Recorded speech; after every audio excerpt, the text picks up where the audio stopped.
What's up, guys? Just wanted to hop on here real quick and give my East versus West 12 predictions. I know it's been a while. Sorry, I've been very busy. Just got married.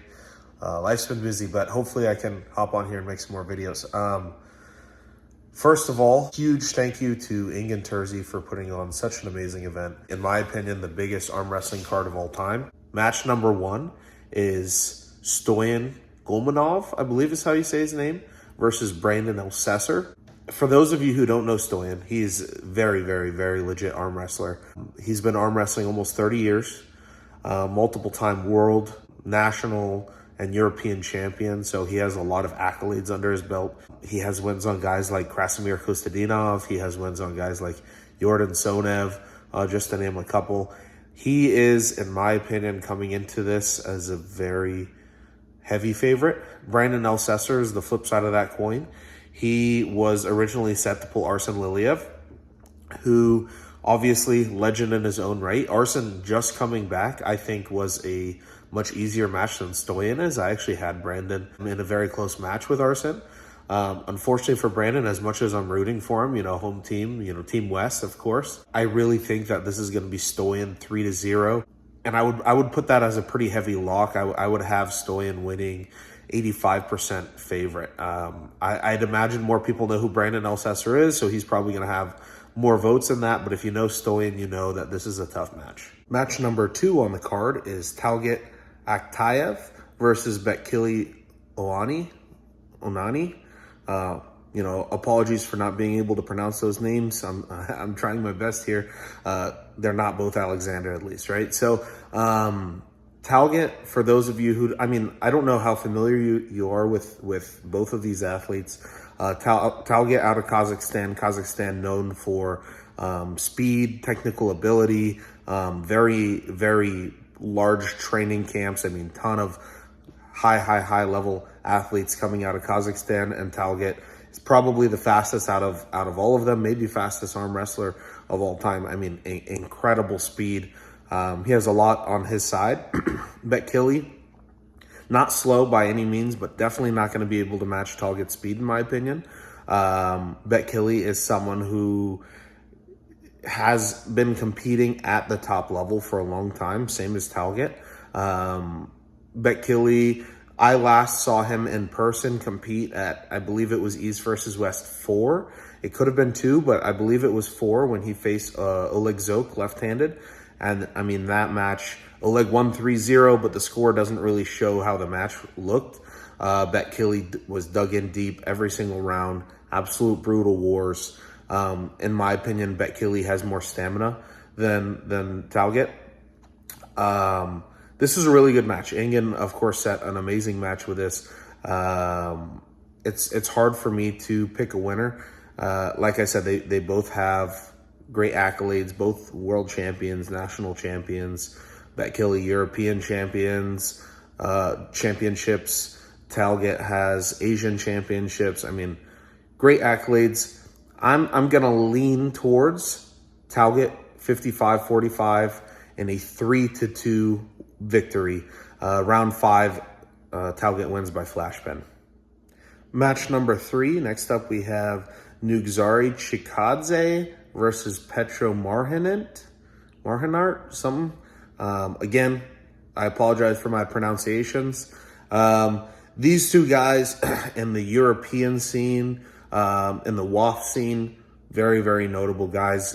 Both multiple-time world champions, European champions, very high accolades. Obviously in the West, not many of us were too familiar with them, at least not the ones that aren't following WAF. I've seen both of them compete a little bit. I wouldn't say that I'm experts on them, but you have Petro, who is basically untop rollable. He sets the hook extremely efficiently. Someone I would possibly compare to like an Ivan Marashenko. I do think Ivan is a bit better, but someone just making the comparison as they're both very efficient at setting hooks. And then Nugo, I'll call him Nugo. Nugo is someone who is basically unhookable. You don't see many people ever hooking him.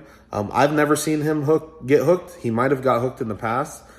Just last year in Europeans, he faced Krasimir. Krasimir couldn't set the hook at all. And we're talking, Krasimir, obviously one of the best hook pullers in the world. Not even a chance against Nugo, and that was at 100 kilos. So this is the classic hook versus top roll. It's always a great thing to see.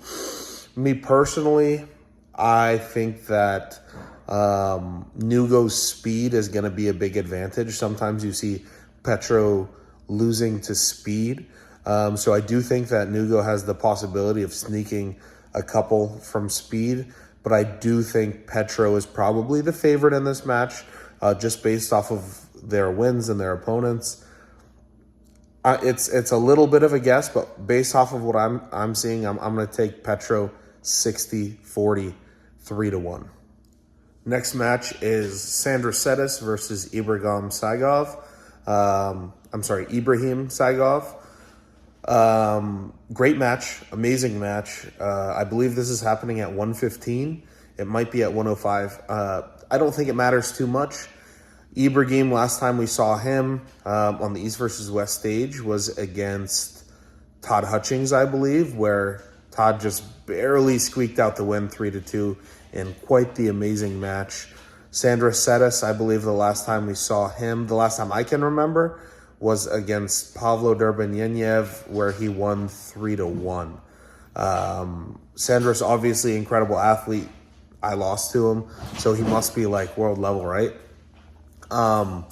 Two, really, really high level athletes. I think Sandraetus is a better, well-rounded arm wrestler. I think Sandraetus has the bigger frame, the better hand, the speed.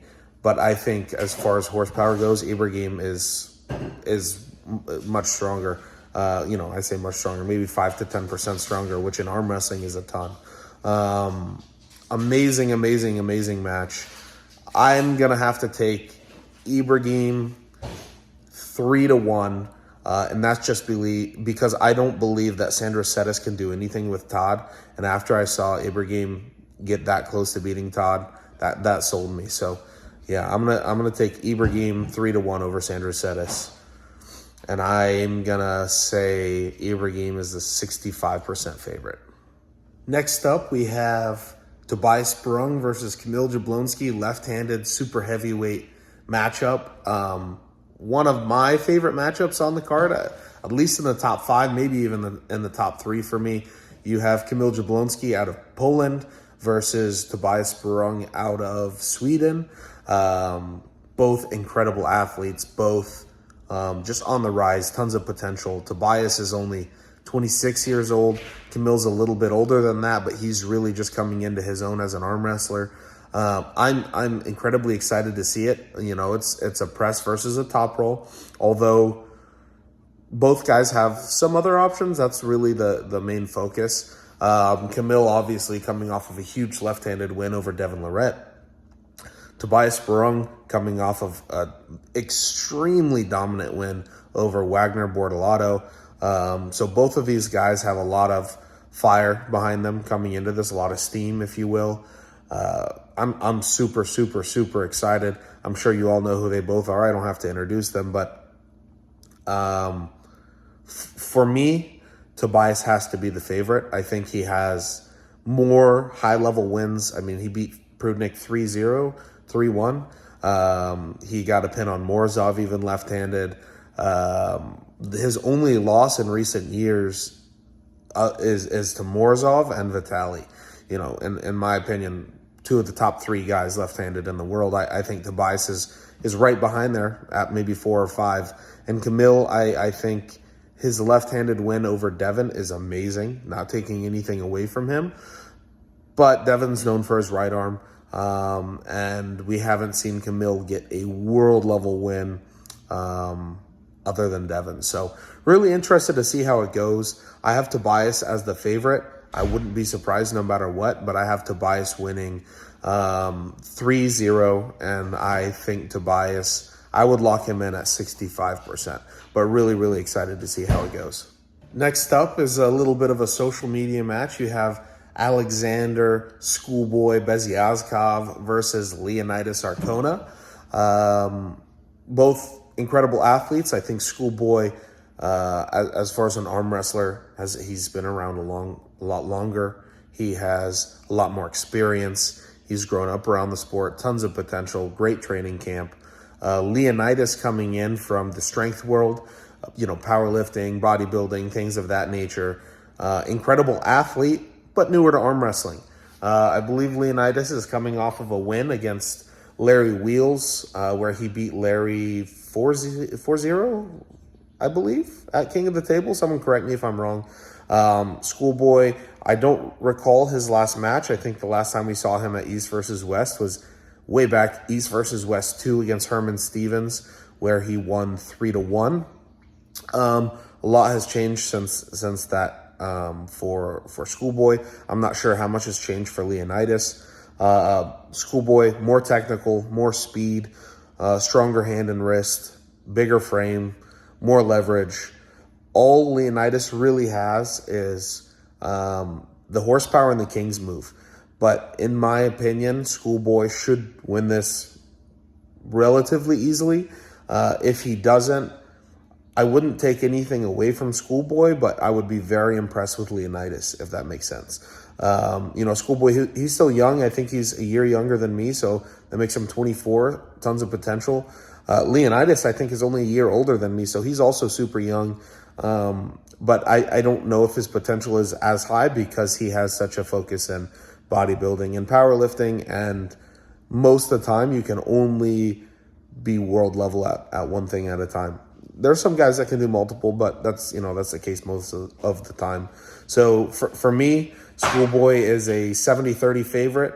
I'm gonna pick Schoolboy 3-1. I think he gets a little confident. Leonitis gets in his King's move, and Schoolboy tries to press through it, can't, gives that round up to then flash pin him the final round. Next match on the card is Georgie Svetkov versus Alex Krdecha. Probably my second most anticipated match on the card, obviously right behind the headliner. Georgie is just incredible. He takes everyone to their limits.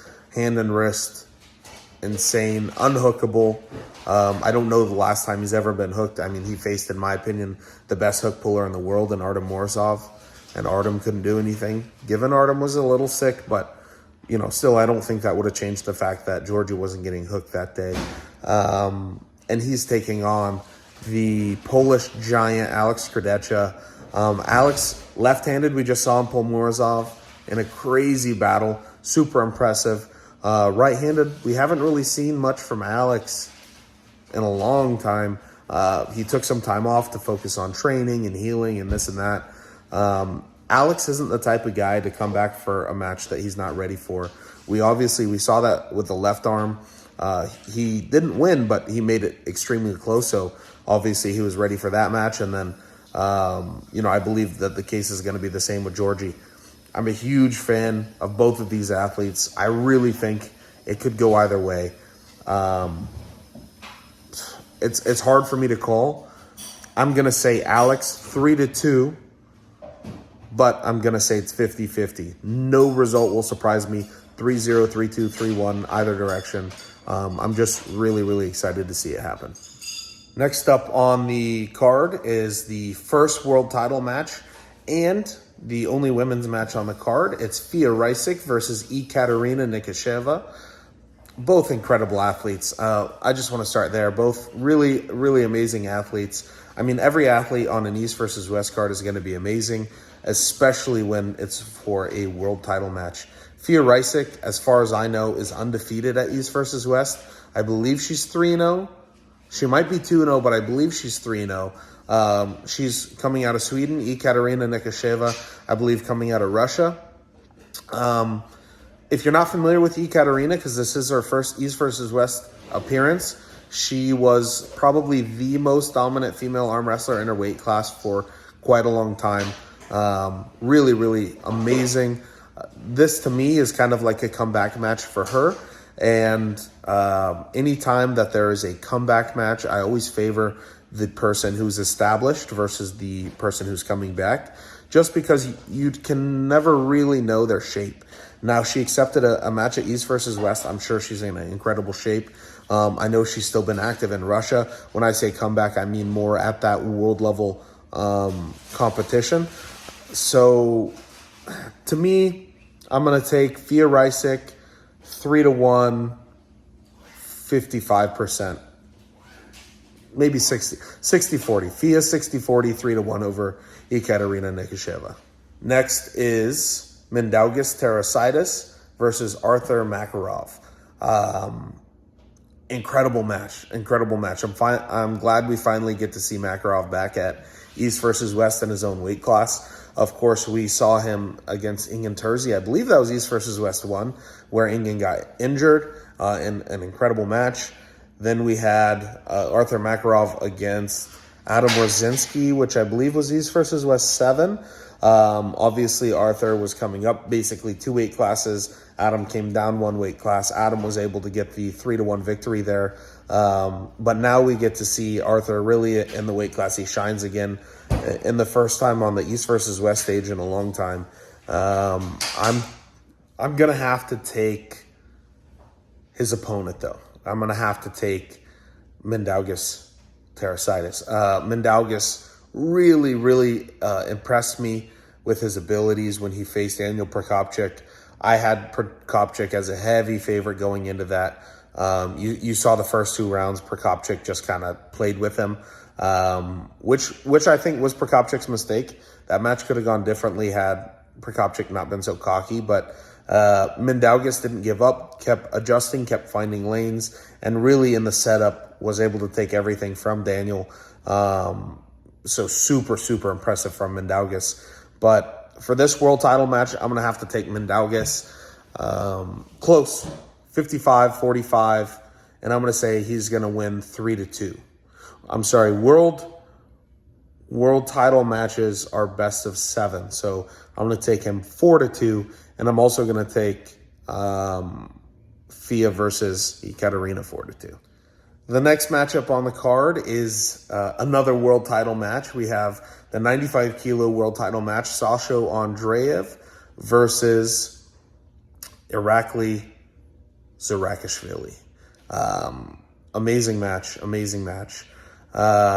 Both of them right arm coming off of big wins over Paul Lin. Paul Lin lost 3-0 to Irakli, and Sasha was able to beat Paul 3-2 in a war. So if you were just to look at those stats, you're like, okay, Irakli won easy 3-0. Sasha barely beat him 3-2. Irakli should kill him. I don't think that that's the case at all, though, really.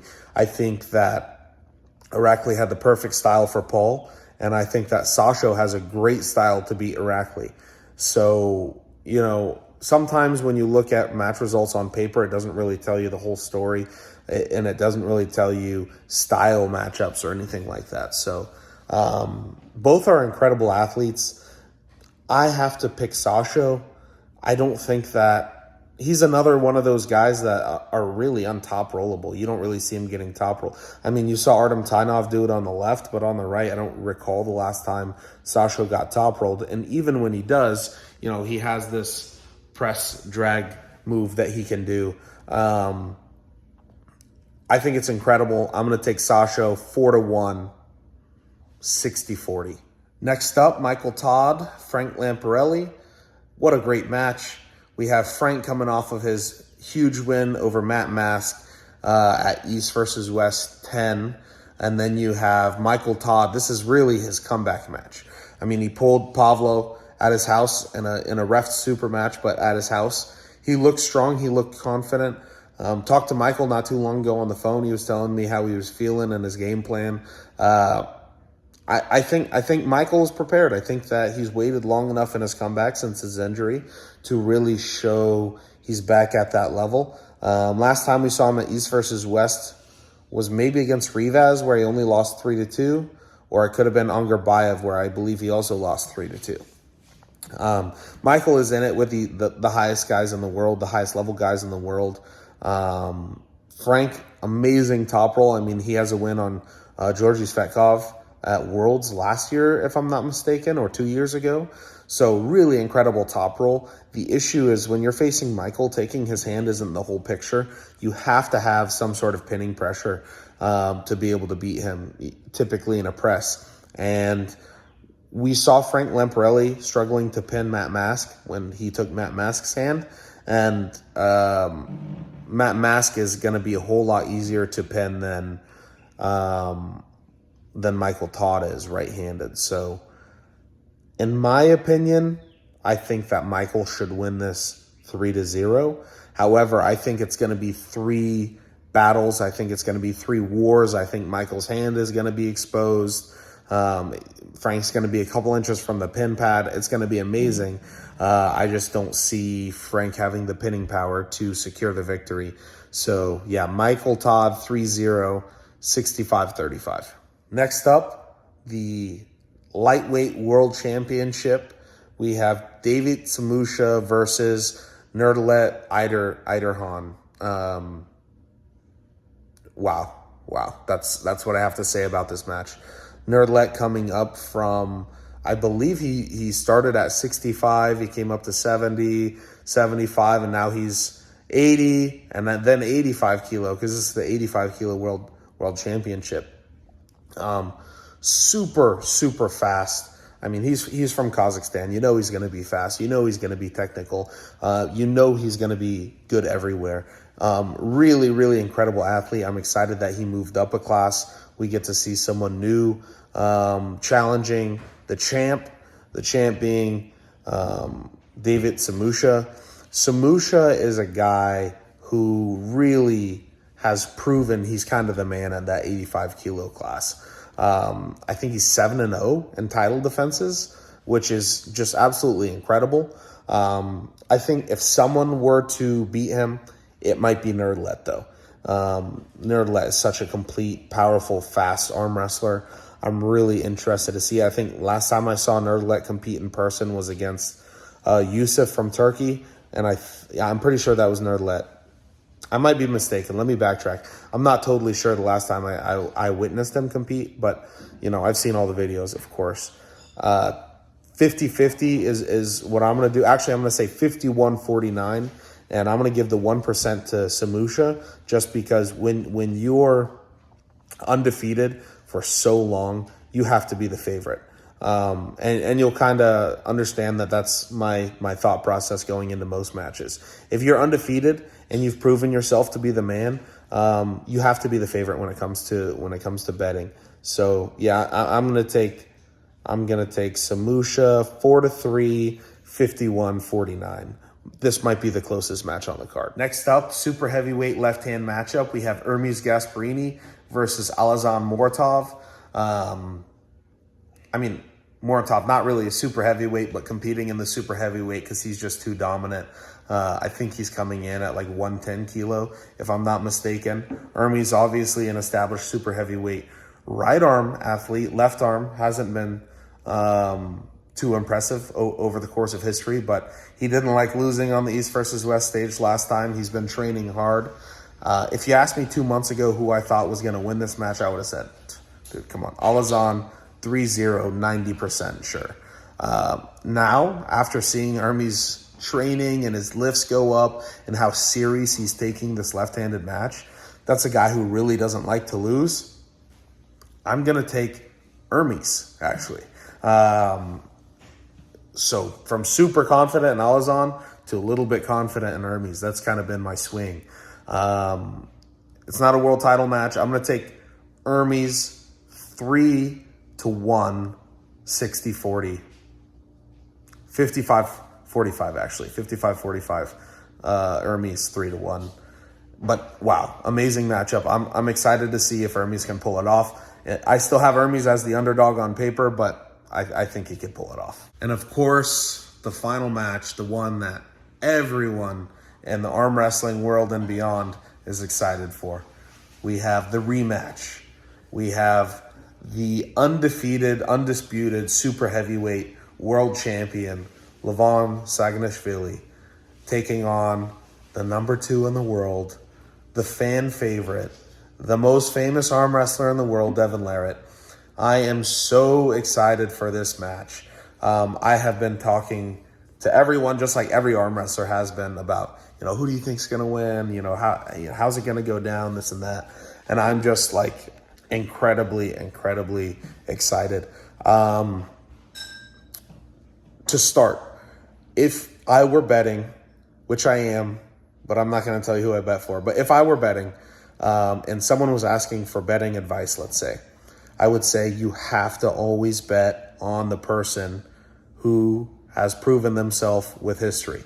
And Levan has never lost a super match in his professional career. That's been like 6 or 7 years at this point, undefeated. That's incredible.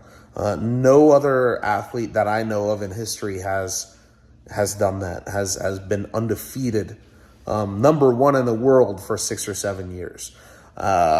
So really amazing. Now the flip side of that, Devon has been number one in the world before. He knows what it takes. He's pulled Levan. Obviously, his bicep ripped off the bone because he was trying so hard. But to me, this is Devon's last opportunity to make it as number one in the world. He's getting older. I think he's 49 this year. He can't really put his body through all the stress and the training and the supplements and everything else. And he can't really put his family through all that forever. To me, I think this is his last shot. I think he knows it's his last shot, win or lose. I think after this, he has to go down in weight to compete. So Devon really has a lot to lose, but so does Levan. He's undefeated. He doesn't want to, have this loss in his legacy. He wants to stay undefeated forever and, hold the legacy hammer and hold the world championship belt. And so, again, it's just a lot for both athletes to lose. Couple factors going into it that I think make it closer than last time. Number one, I think Devon is in better shape than last time. And I think Levan is possibly in worse shape than last time, or maybe equal shape than last time. As Levan was training about a year ago at this point, maybe a little over, he hurt his wrist. He had a pretty significant wrist injury.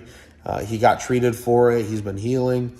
But if you're an arm wrestler, sometimes a year is not even close to enough time to heal a wrist injury. They can be tricky. And Levan's been posting videos and his wrist looks healthy, but it's hard to say. I'm not going to read too much into like the Rivas practice or anything like that. But to me, this has the potential to go the distance, to be a 4-3 match. I'm really hoping that it can. It also has the potential to be a 4-0 match. Not that exciting. But even if it is 4-0 and not, that exciting because of the matches, it's still going to be an incredible watch. So for me, my heart says Devon 4-2. That's what my heart says. But my brain says Levan 4-0. And